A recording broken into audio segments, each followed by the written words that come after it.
আমানতকারী ও ব্যাংকের স্বার্থ রক্ষার্থে ব্যাংকিং সুশাসন নিশ্চিত করার লক্ষ্যে ভার্চুয়াল প্ল্যাটফর্মে সোশ্যাল ইসলামী ব্যাংক পিএলসি এর নতুন পরিচালনা পর্ষদের সাথে ব্যাংকের বিভাগীয় প্রধান, জোনাল প্রধান, শাখা ব্যবস্থাপক এবং উপশাখা ইনচার্জদের মতবিনিময় সভা অনুষ্ঠিত হয়েছে। পুরোটা থাকছে রিপোর্টে।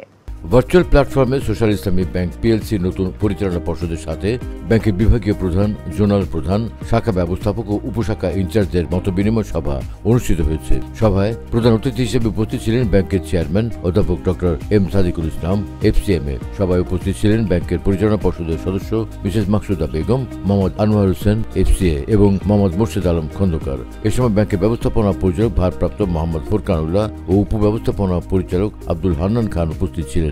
মতবিনিময় সভায় অন্যান্যের মধ্যে সংযুক্ত ছিলেন সকল শাখার operation manager, GB incharge, foreign trade incharge, investment incharge, cash ইনচার্জগণ এবং উপশাখা সমূহের ইনচার্জবৃন্দ।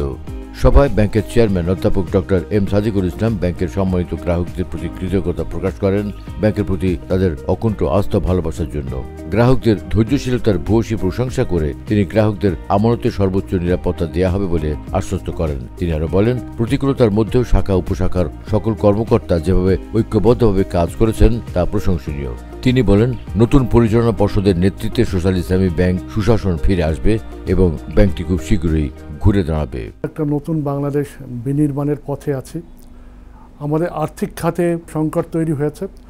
সেই সংকট উত্তরণের জন্য কেন্দ্রীয় ব্যাংক অনেকগুলো ব্যাংকেরই বোর্ড ভেঙে দিয়ে নতুনভাবে বোর্ড গঠন করেছে এবং সোশ্যাল ইসলামী ব্যাংকে এরকম একটি বোর্ড গঠন হয়েছে এবং নতুন বোর্ড যে দায়িত্ব নিয়েছেন সেটা গ্রাহকদের স্বার্থ রক্ষা করা এবং সুশাসন ফিরিয়ে আনা।